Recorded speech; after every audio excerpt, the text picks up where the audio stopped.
Graça e paz do Senhor Jesus Cristo, irmãos. Boa noite. Graça e paz do Senhor Jesus aos irmãos que estão nos assistindo.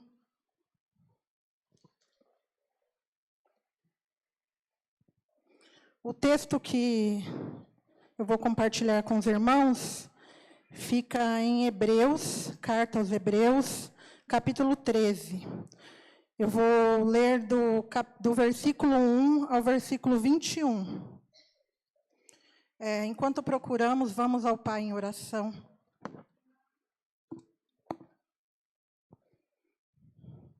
Senhor, nosso Deus e nosso Pai, pela sua bondade e misericórdia, ó Deus, estamos aqui reunidos para prestar o culto racional ao Senhor, ó Deus. Somos carentes e dependentes, ó Deus, da tua graça, da tua misericórdia, do teu amor, ó Pai. Que não seja eu, ó Deus, mas sim o Espírito Santo do Senhor a ministrar a tua palavra aos corações de todos aqui presentes e que estão ouvindo. Em nome de Jesus. Amém. Capítulo 13, então, de carta aos Hebreus, versículo 1 ao 21. Permaneça a caridade fraternal. Não vos esqueçais da hospitalidade, porque por elas alguns, não sabendo, hospedaram anjos. Lembrai-vos dos presos, como se estivesseis presos com eles, e dos maltratados, como sendo vós mesmos também no corpo. Venerado seja entre todos o matrimônio e o leito sem mácula. Porém, aos que se dão à prostituição e aos adúlteros, Deus os julgará. Sejam vossos costumes sem avareza, contentando-vos com o que tendes, porque ele disse: não te deixarei, nem te desampararei. E assim, com confiança, ousemos dizer: o Senhor é meu ajudador, e não temerei o que me possa fazer o homem.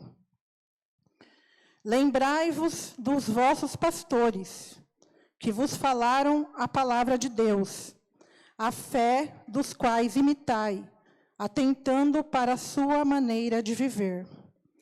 Jesus Cristo é o mesmo, ontem, hoje e eternamente.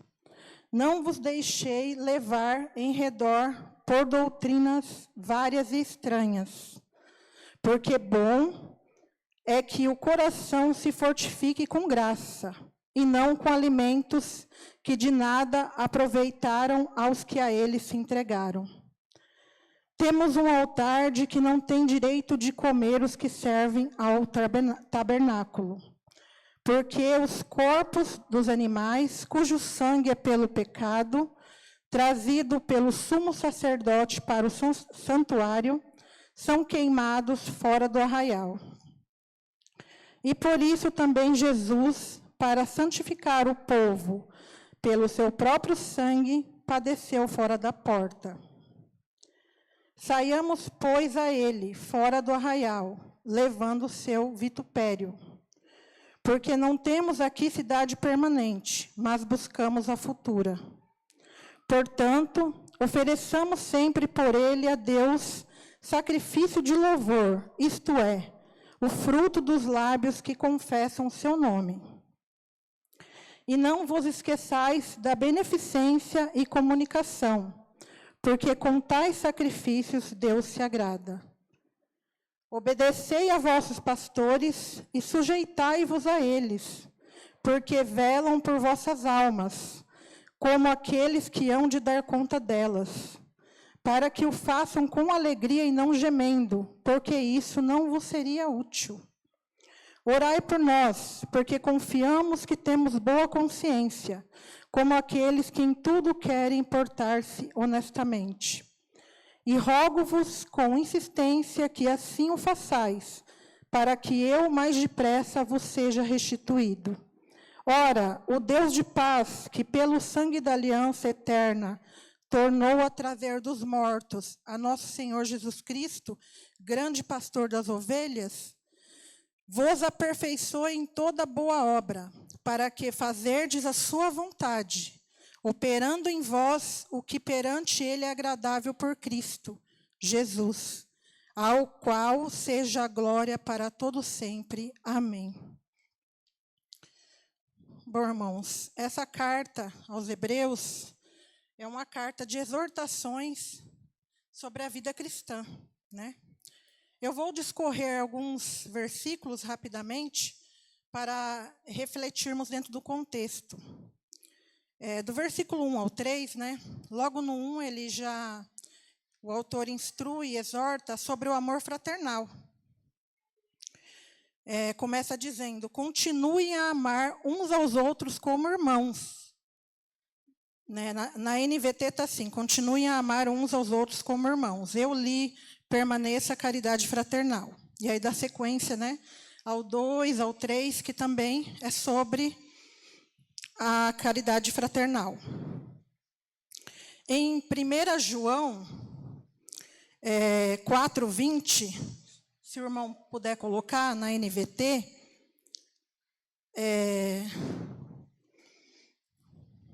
1 João 4:20, Deus declara mentiroso quem diz, a palavra declara mentiroso quem diz amar a Deus, mas odeia seu irmão. Se alguém afirmar, eu amo a Deus, mas odiar o seu irmão, é mentiroso, pois quem não ama seu irmão, a quem vê, não pode amar a Deus, a quem não vê. Versículo 4, ele exorta, né, instrui a honrar o casamento, mantendo a pureza conjugal criada por Deus. No 5, exorta os cristãos a viverem sem avareza, né, sem amor ao dinheiro. Em Lucas 16:13, se o irmão puder colocar na NVT também, a palavra de Deus declara que não é possível amar a Deus e ao dinheiro, né? Então, no verso 5 da carta que nós lemos, né, do capítulo 13 que nós lemos, ele exorta os cristãos a viverem sem avareza, sem amor ao dinheiro, né? E aí, lá em Lucas 16:13, diz assim: nenhum servo pode servir a dois senhores, pois odiará um e amará o outro, ou se dedicará a um e desprezará o outro. Vocês não podem servir a Deus e ao dinheiro. Então, é uma afirmação, né? No verso 15 da carta dos Hebreus, capítulo 13, ele instrui os cristãos a oferecerem a Deus, por meio de Jesus, um sacrifício de louvor contínuo, né? A verdadeira entrega, focando no caráter de Deus e não nas circunstâncias, né? Então, não é aquele louvor só de aparência, né? Assim como está lá em Isaías 29:13. Isaías 29:13 é uma repreensão divina contra a adoração superficial, né? A adoração que é somente por aparência. O Senhor diz: este povo se aproxima de mim com a boca e me honra com os lábios, mas o seu coração está longe de mim. A adoração que me prestam é feita apenas de mandamentos ensinados por homens. Ou seja, eles só seguiam ritos, né? Não era um louvor, uma adoração verdadeira ao nosso Deus, né? Ao Deus soberano.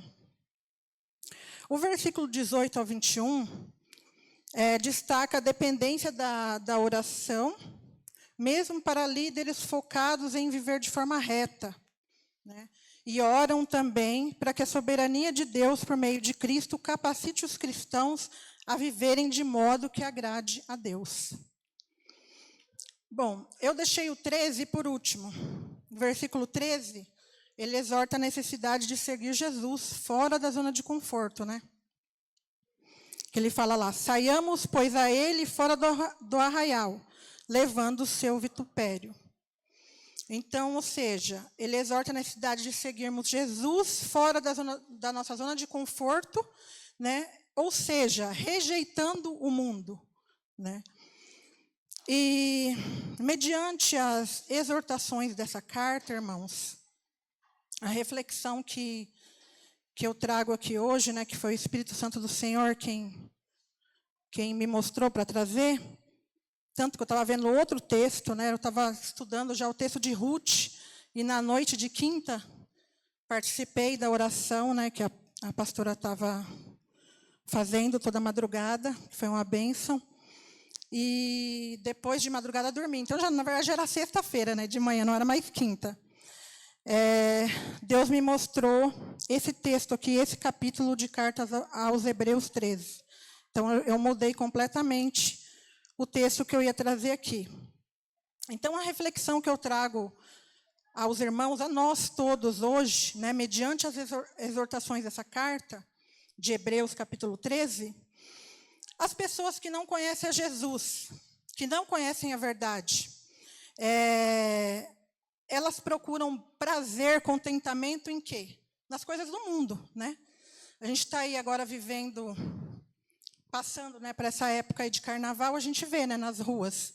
Então, assim, as pessoas que elas não conhecem Jesus, não conhecem a verdade, elas procuram prazer, contentamento nas coisas do mundo, né?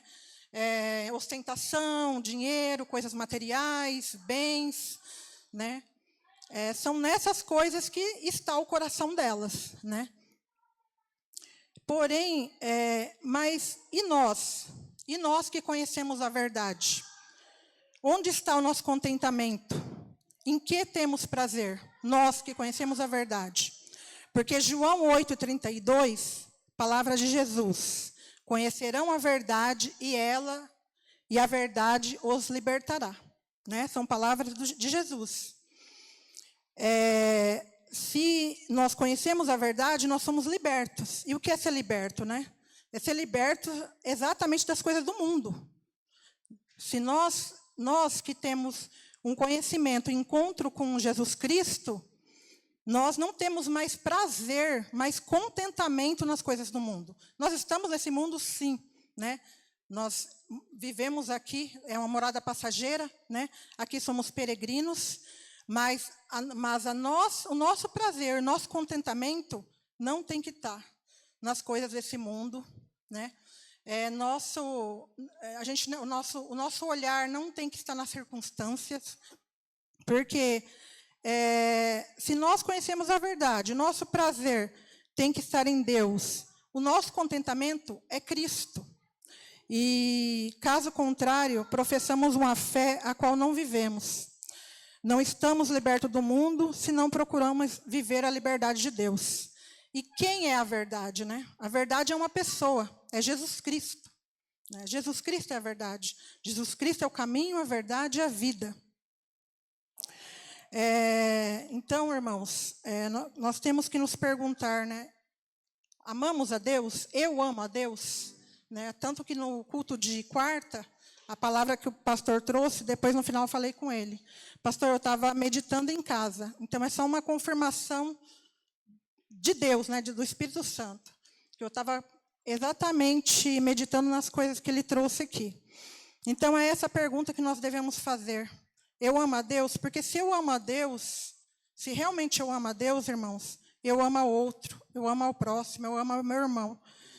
Se realmente eu amo a Deus, eu honro minha família, né? Esposa honra esposo, esposo honra esposa, os filhos, né? Diante da situação são honrados. Se eu obedeço e submeto-me aos meus pastores, aos meus líderes religiosos, né? Então, essa pergunta nós devemos fazer a nós mesmos, igual a gente sempre ouve aqui. A gente está se fazendo essas perguntas, né? E a gente ora para que Deus nos capacite a fazer a vontade dEle, porque não tem que ser a nossa vontade, né? Tem que ser a vontade dEle. Né? Às vezes, é difícil, porque a gente quer de um jeito e acontece tudo diferente, mas é a vontade dEle que tem que prevalecer. Então, nossa oração tem que ser essa, para que Ele nos capacite a fazer a vontade dele e agradar a ele, né? Que é a ele que nós temos que agradar, e não a homens, e servirmos as pessoas com amor, né? Então, essas perguntas que nós temos que fazer para saber se realmente nós amamos a Deus. Porque como eu posso falar que amo a Deus se eu não amo ao próximo? Como eu posso falar que eu amo a Deus se eu não honro as pessoas quem eu devo honrar, né? Então, essas perguntas que nós devemos fazer, e essa reflexão que eu trago na noite de hoje para os irmãos, né, em nome de Jesus Cristo, para a honra e glória do nosso Senhor.